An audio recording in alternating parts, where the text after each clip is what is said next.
মনসায়ে বাদশা দিল শেষে প্রদীপ নিভে গেল রে দুষ্টা মনসায় বাদশা দিল শেষে প্রদীপ নিভে গেল রে ও বিধি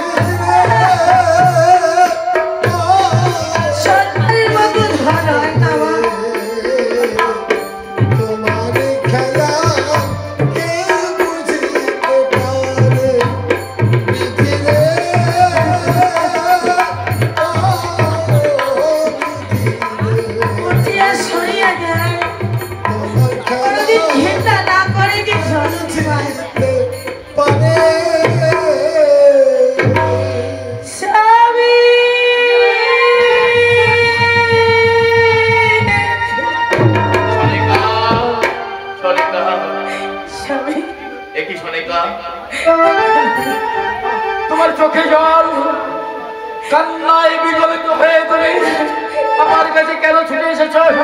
কেন বলো বলো। সে কথা তুমি জানতে চাও? আজ খুশির কারণে আমার এই দুই নয়নের জল ঝরছে জানো? খুশি? হ্যাঁ। এমন কি খুশি তোমার মধ্যে হয়েছে? জানো সবই জানো। সিধা পর্বতে গিয়ে আমার পুত্রকে দেখি কত সুন্দর ঘুমিয়ে আছে পালঙ্কে। পুত্র লক্ষ্মীন্দর মোর ঘুমিয়ে আছে এর মাঝে। কত সুন্দর করে ঘুমিয়ে আছে জানো? আরে এমন ঘুম ঘুমিয়েছে কোনদিনে তোমায় পিতা বলে ডাকবে না আর মরে যে মা বলে ডাকবে না।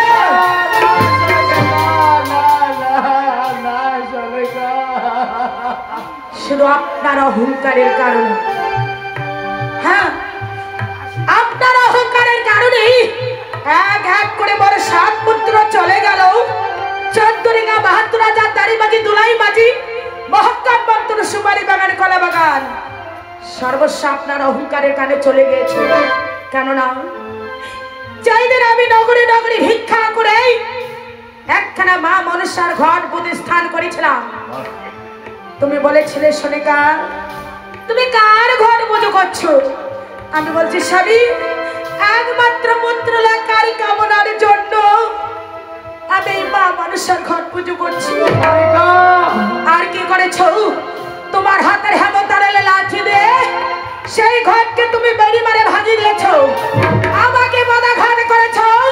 সেই দিন থেকে মা মনসা তোমার সঙ্গে হয়েছে বাদেবের সংবাদ। সে কথা জানো? তুমি বলতে পারবে এই পৃথিবীর মুখে কে মরে মা বলে ডাকবি? বলতে পারো? তাই তো আমি জানি সোনিকা, আমি জানি একে একে 6 পুত্র হারিয়েছি আমারই কারণ। আমি অহংকারী চাঁদ সদাগর। হ্যাঁ আপনি তো অহংকারী চাঁদ সদাগর। আপনার অহংকারের কারণে আজ আজ আমার কোল খালি হয়ে গেল। তাই বলছি স্বামী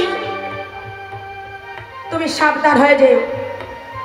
ওই বাসনের কন্যা যদি সত্যি সত্যি হয়ে থাকে তাহলে তোমার অহংকার চূর্ণ করে তার হস্ত দিলে একদিন না একদিন মা মনসার ঘটে আপনাকে বেল পুষ্প দিতেই হবে।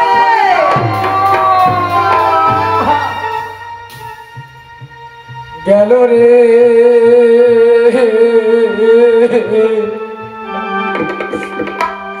গেল রে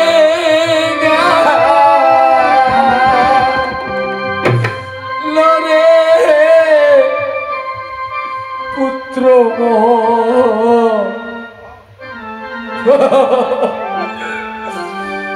গেল রে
ছাড়ে লয়া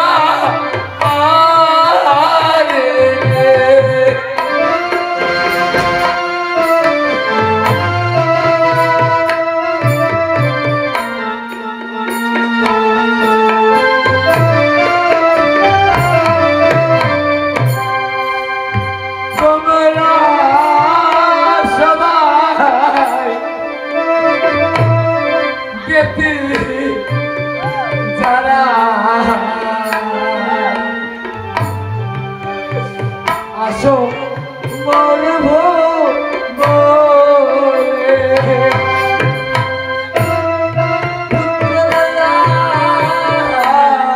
যাব মোরা কামু রে রো